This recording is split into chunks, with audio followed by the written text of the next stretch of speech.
Okay,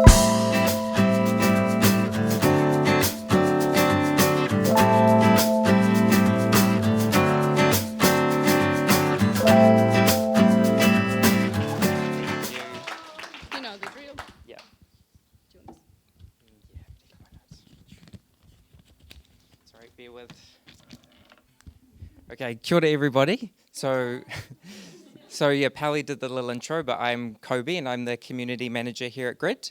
Yeah, I didn't realize it was in my intro, but we are a startup hub. The community is 200 plus, not 2,000 plus, just to clarify. It's okay. Of members in-house. We do have a lot of partners and external relationships with people, so our community does extend that number. But we do have 200 in-house at the moment, and that's around about 51 companies, I believe.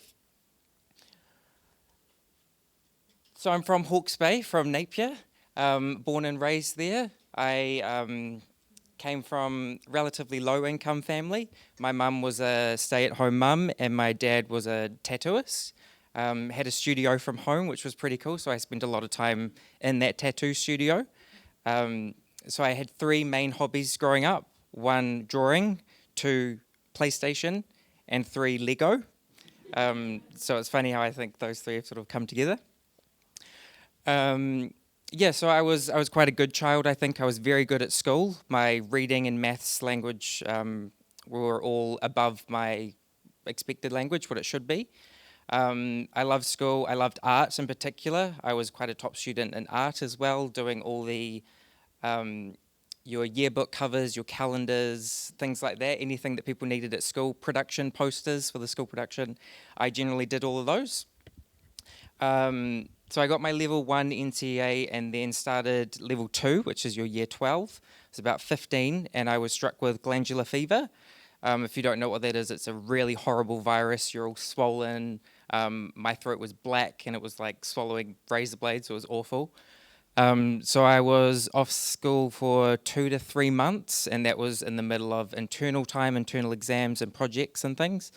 So I didn't want to go back, basically. I really didn't want to go back. I also have pretty bad anxiety, so I really didn't want to go there. So I found, I've already clicked. So I found a part-time job and a course that I could jump into to go into my fine arts degree. So the first was a 3-month course, just a certificate to get into my degree. So I worked for that. I studied for those 3 months and then finished around about, I think, October that year. Needed a job. So I got a job at the local hotel, which was a 5-star hotel, quite a pristine, very clean, nice, upper-class place. Lots of rich people went there. People would fly. Literally, this one guy flew from New York to play golf this one time and gave me a $100 tip for carrying his bag. So that was a good one. So that was the start of my career anyway, working there. And then studying for the rest of the 5 years of my degree, and I was working part-time there as well, so weekends at the hotel and afternoons, and then days studying at EIT, the Polytech. And then I got my degree, and I was still in Napier, still working in hospo, kind of stuck in that life, as a lot of people do get stuck there. And I just needed something different. I needed to pursue my art career. So I was exploring either Wellington or Auckland, had a friend in Auckland, so decided to come and stay with them for a weekend, apply for some jobs, and just see how it goes. So I did that, and then I bussed up, and then when I was hopping on the bus back to Napier, I was offered a job, and the job was at the Cat Cafe. So very random. Honestly, I was stoked. I was really happy. So yeah, I moved up, I went home, packed up my bags, and then 2 weeks later I was working at the Cat Cafe. Don't know if any of you have ever been there. It's not there anymore. Well, it's rebranded and it's on the shore. But it was a home we had 14 cats. They all had some sort of unique form of disability or allergy or something that prevented them from being outdoor cats. So they had to be indoors at all time. But it was a very interesting job, feeding like 14 hungry cats in the morning, all on different diets. So you'd put all their food in their bowls and you'd stack them up in order, and you have to feed them in a particular order. So yeah, it was interesting. But that was my little entry into Auckland anyway. But also and one really cool thing, so I used to organize these crafternoons, which were just little crafts for regulars. And does everyone watch Shortland Street or know what Shortland Street is? Kinda. So Chris Warner's daughter was a big fan, so I taught him once how to make a cat toy, which I thought was pretty cool. Just wanted to prop that in there. And I also and I also designed the poster for that too, and a few other things.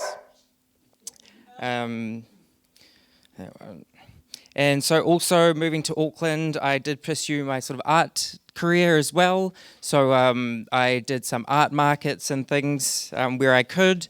I did dabble into the world of drag as well, as you can see. Did a few performances, which I hate doing, but I sort of did it anyway. And then did markets in drag, which was quite cool. That was at a fetish ball, interesting place, but yep. And I still sort of dabble in that every now and then too. Okay, so yeah, after the Cat Cafe, because that was a minimum wage job, it was really just my entry into getting here. I found a job at the ASB Waterfront Theatre just down the road. I was a casual there, just working during shows, being a waiter in the restaurant, making coffee during the day, things like that. Very quickly, I ended up being the shift supervisor there during the day in the cafe. So I was there for a couple months, and then one day I randomly got told to go to the headquarters the next morning to work, which was the New Zealand Coffee Co. They're on Kaiba Pass Road.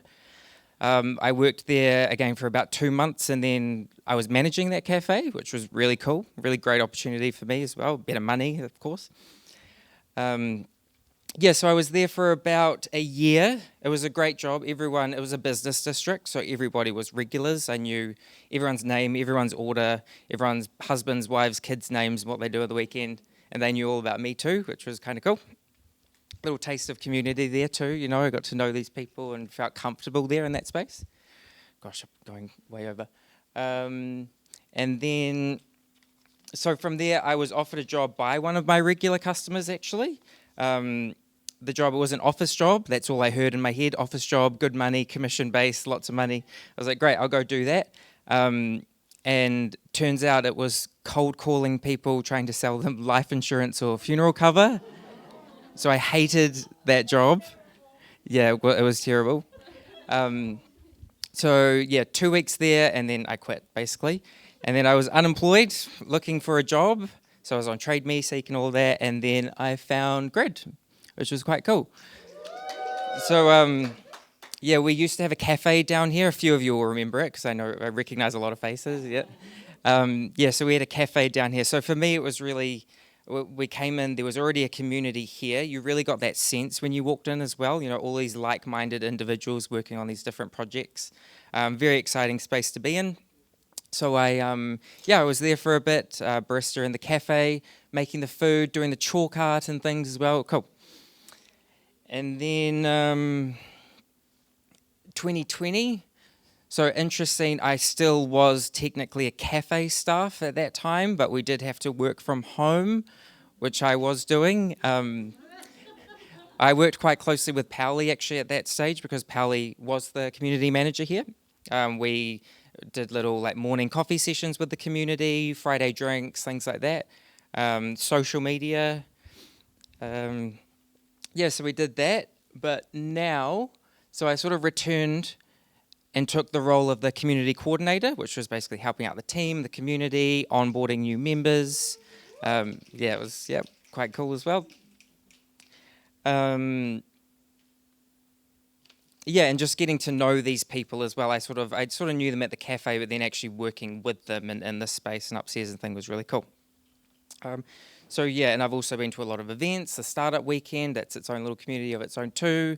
Things like our Enablers meetup. I do run the annual Indie Game Showcase, which is an amazing event if you guys want to come.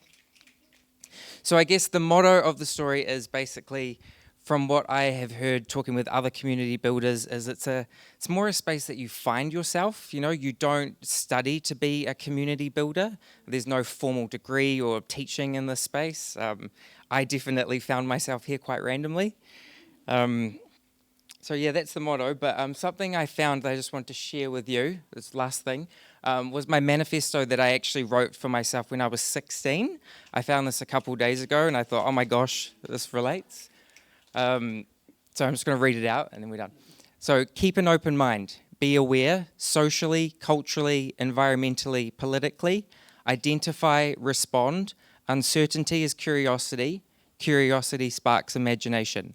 Live in the now. Embrace obsession. Create, build, connect. Honor and respect. Enjoy the process. Trust the process. Utilize availability and supply. Protect and provide. Enlighten and entertain, educate and learn.